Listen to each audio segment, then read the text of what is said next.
So Tom the Hype Train Aspinall is going to come back to fight Marcin Tybura, or as I like to call him, Bob the Blob, because he's your typical run-of-the-mill heavyweight.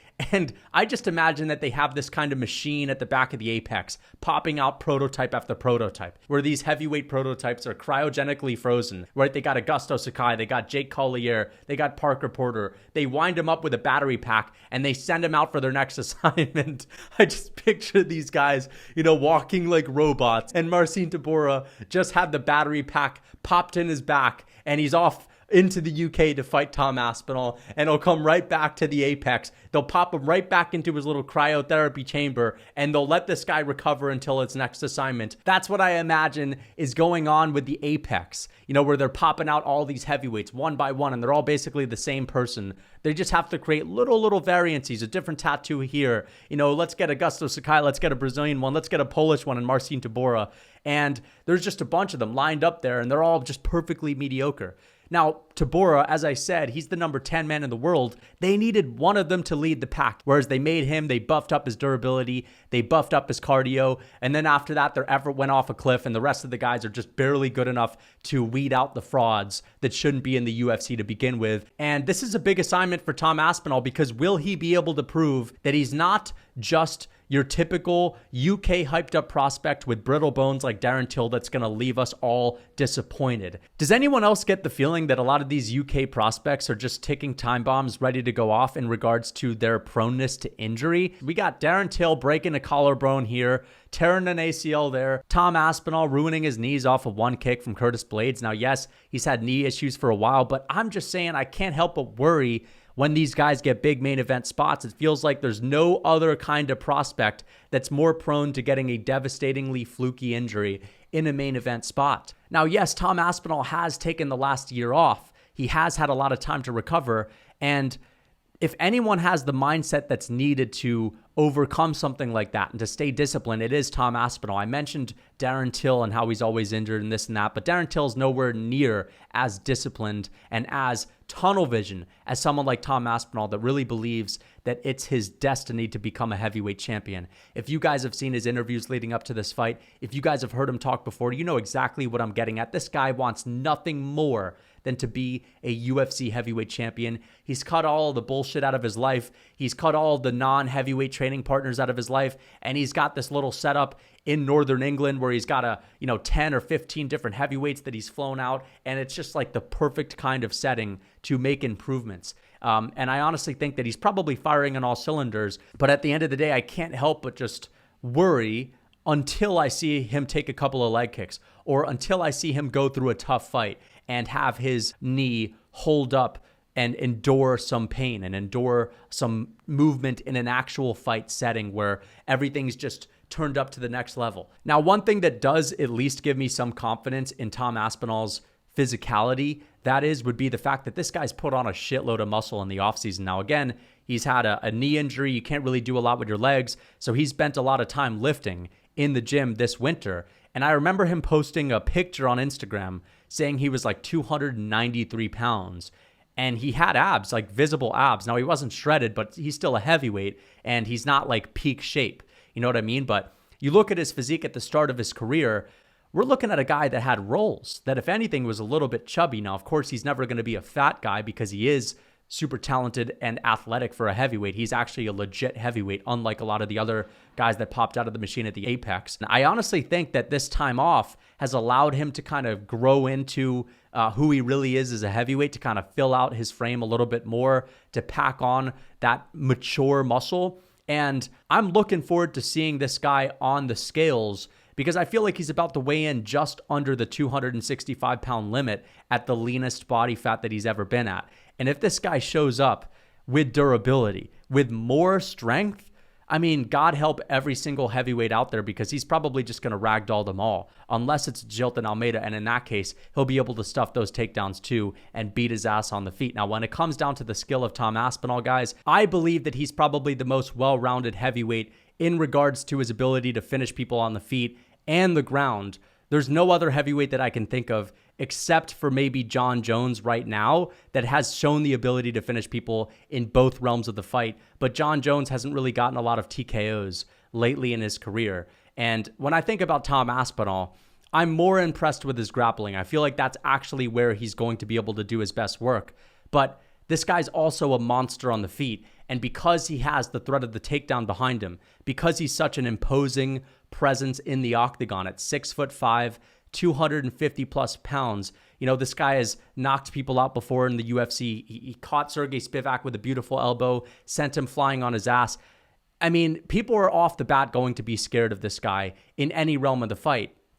But on top of that, we have to look at the speed. This guy, everyone talks about him in his training camp, his dad as well, that he used to be a much smaller guy. He used to be, a skinny person. And I'm going to get to that when it comes to the jiu-jitsu and how helpful that can be when it comes to his technique. But I mean, this is a guy that's been able to maintain some lighter person speed all the way up until he's 250 pounds.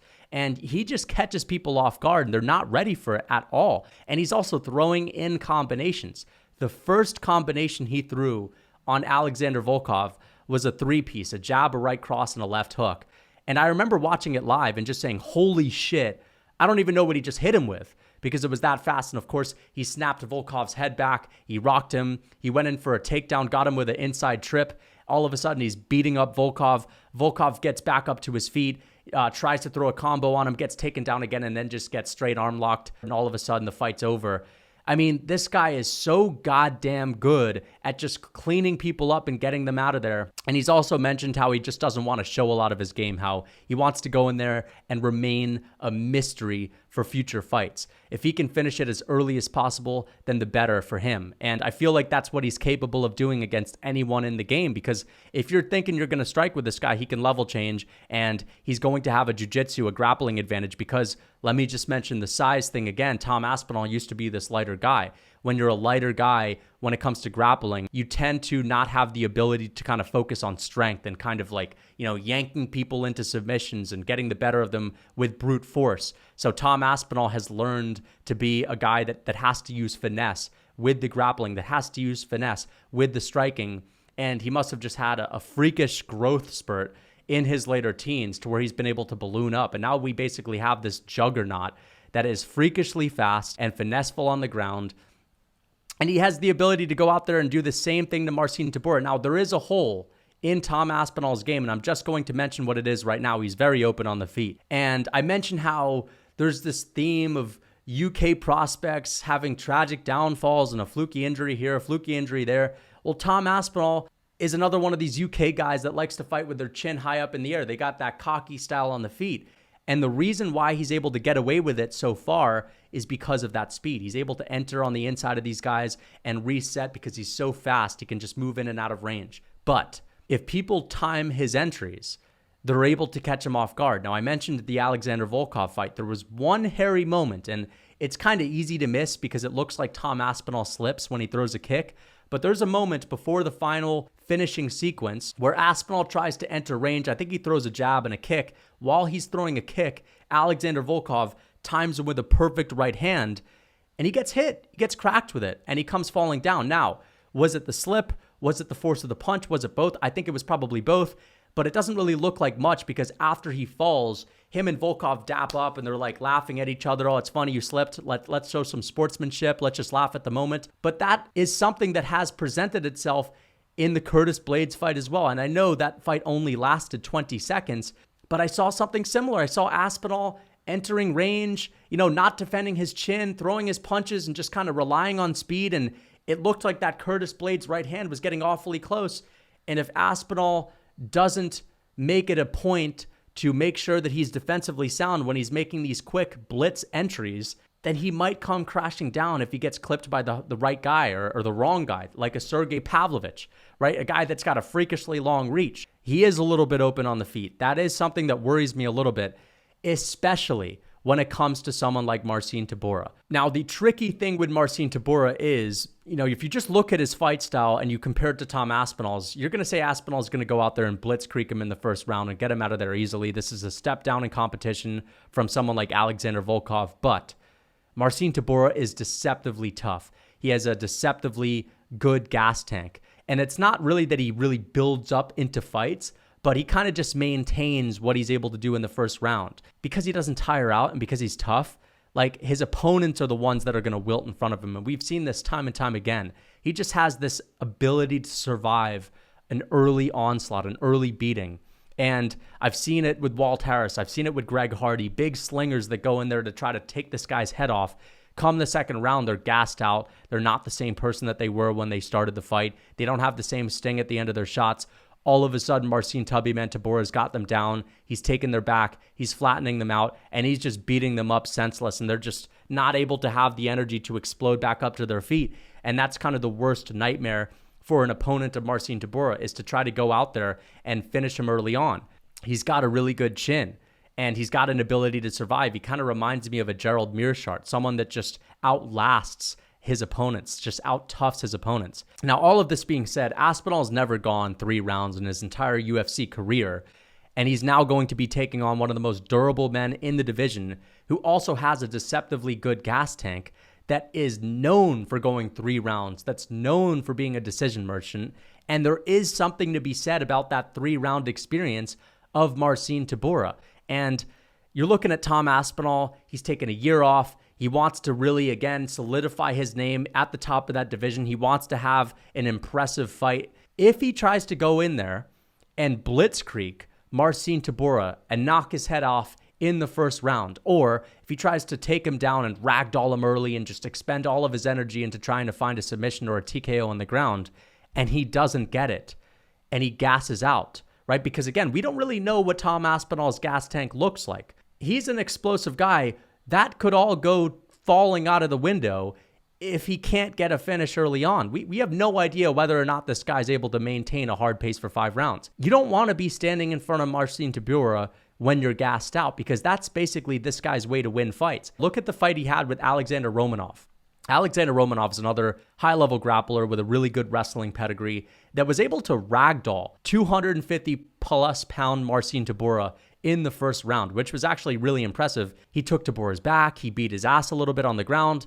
He tires himself out. He doesn't have that 3-round experience, whereas Tybura does, and all of a sudden, he's sitting in front of Tybura in the second round. He's a little bit gassed out. He's expended all of this energy trying to finish him in the first, and he just starts to get his takedown stuffed, and he starts to get picked apart on the feet. And we're looking at Marcin Tybura. Then he starts getting his grappling going. Then he starts to take the back of an Alexander Romanov. So that is Aspinall's biggest worry. You try to go in there, guns blazing out the gate. You're not able to get him out of there. You don't have the same explosive ability as the fight progresses. You gas out. The next thing you know, this guy, Marcin Tybura, is on top of you. He's got your back. He's flattening you out. He's submitting you, or he's beating your ass. Shades of Darren Till and Dricus du Plessis, right? But so I may just get into how he wins this fight, because people aren't really giving him a chance. You have to survive, and as shitty as this sounds, you got to chop this man's legs down like a tree. That's what you have to do. You got to go for the low blow on Aspinall, which is going for that knee. You just have to. You got to aim low. And if you're Marcin Tybura and you're smart enough to be aware of this kind of mentality that Aspinall may have, and you're aware of the fact that Aspinall, when he gets into this fight, is going to have a massive amount of adrenaline pumping through his veins, because think about it like this, guys. Tom Aspinall knows that the last time he was here in front of his fans in the UK, he got injured. And he looked kind of pathetic. You know, I mean, he said it himself. It was a really embarrassing moment for him. And if he's coming out here and he's trying to prove a point and he isn't able to finish this fight and he has an adrenaline dump, well, we know what that can mean. That means he's going to look like a sitting duck on the ground. And Aspinall's dad has said it himself. The 2 things you do not do at heavyweight is you don't get hit and you don't let someone get on top of you. Those are the biggest nightmares in the heavyweight division. You know, because again, you could have a lot of skill on the ground, but it's kind of hard to buck a 250-pound guy off of you in that division, especially when you're tired. So that's Tom Aspinall's biggest nightmare. What I actually think is going to happen is that Aspinall's probably going to be patient early on. He's going to understand that this is a huge moment, that he can't jump the gun. He can't just go out there and try to blitzkrieg him with the hands. I think he's got to wait for the right moment. And what I'm going to say is I think Aspinall is going to go out there and finish Marcin Tybura in the first round with a submission. Now, I know Tybura is good on the ground, but he's also been ragdolled. And even though he's good on the ground, he's not like that amazing anywhere. It's just that he's good when people are tired and he's able to last longer than them. But when it comes to his pure skill, he gets outskilled quite often. When we've seen Tom Aspinall take people down, he's made easy work of them. Look at the fight that he had with Andrei Arlovski. Struck with him for the first round. In the second round, decides to take him down, and he submits him within the first 15 seconds of initiating a grappling exchange. The same thing with Alexander Volkov. The first time Aspinall took him down, it almost seemed like he just wanted to soften him up a little bit and beat him up. He ended up cutting Volkov. Volkov gets back up to his feet, and they have a couple more striking exchanges. Aspinall takes him down again, and within 20 seconds, the fight's over. Aspinall has him with a straight armbar. And I think that because he's got this ability from years of being the lighter guy in the gym and not focusing on his strength and not, taking advantage of being the bigger guy, he's got the finesse when it comes to his grappling to be able to outmaneuver a Marcin Tybura. I mean, we've seen Curtis Blaydes have 5 rounds with Alexander Volkov where he's establishing a dominant position and he's not able to finish the fight, whereas Aspinall gets him out of there as soon as he wants. And I've never seen Aspinall struggle with anyone on the ground. It's actually kind of crazy how quickly he's able to get people out of there. But it's also his takedown entries. I mean, this guy is able to slip shots and have these really athletic and speedy takedown entries as well, which is something that makes me believe that he's going to be able to take Tybura down fairly easily. Now, is he going to pick Tybura up over his head and slam him like Alexander Romanov? I don't know about that, but because Aspinall is so fast and because he's got good reaction time, I think he'll be able to see a couple of shots that Tybura throws. He'll slip them, and he'll take him down similarly to how he was able to take down Volkov, and that'll be it. I think he is going to overwhelm Tybura on the ground. And if I'm Aspinall and you're coming off of this terrible injury with your knee, do you want to risk having, some serious striking exchanges, having a kickboxing match early? Of course, it's something that's going to make him feel better if he just knows that he can throw a couple of kicks and he knows that he could have a couple of striking exchanges. It's going to give him confidence, and it's kind of like a hurdle that he has to get past after he's had this injury. But it'd probably be wiser to just grapple and not have to worry about any of that. Just take the path of least resistance. So I'm going to pick Tom Aspinall to finish Marcin Tybura. Guys, I think he's going to get him out of there in the first round. I think Aspinall is probably going to get the same kind of submission that he had over Volkov, a straight armbar, or maybe he'll get the rear naked choke, similarly to how he was able to take the neck of Andrei Arlovski. When it comes to a KO, it is possible. I know I said that Marcin's pretty tough, but he has been KO'd in the past. I just want to mention this, by the way. This guy got KO'd by Augusto Sakai, right? Which is actually pretty pathetic. Like, Augusto Sakai is one of the least dangerous heavyweights of all time. That's just testament to the fact that all of these run-of-the-mill heavyweights have to get a KO every once in a while. That was Augusto Sakai's 1 KO per every 10 years to allow him to at least call himself a heavyweight that's not a complete disgrace to the heavyweight division. But you understand my point. He got KO'd by Augusto Sakai. He got TKO'd by Shamil Abdurakhimov. He got KO'd by Derek Lewis. He was beating up Derek Lewis for the first 2 rounds on the ground. Typical Derek Lewis finish. So he has been finished before. He's still very durable, but Aspinall has the speed and power to catch him off guard. The reason why I'm not going to pick a KO is just because, once again, I think he's going to be playing it safe on the feet. He is probably going to land a couple of shots, but I think he is going to take the path of least resistance, which is to try to go for the grappling. If you're still eating seed oil and soy-filled cookies like Oreos, you're just demolishing your health.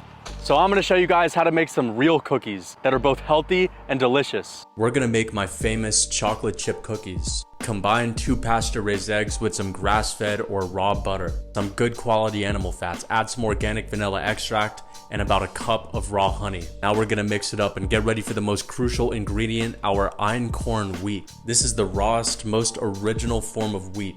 We're gonna add a half a banana to give these cookies a little more flavor, and just look at that beautiful cookie dough. We're gonna mix that up, and to top it off, of course, our chocolate chips. We're gonna use 100% organic cacao nibs, the most raw form of chocolate. Put this in the oven at 375 for 10 minutes and enjoy. These are the tastiest cookies I've ever had, and for more recipes like this, check out my Real Food Cookbook. You can find the link in my bio.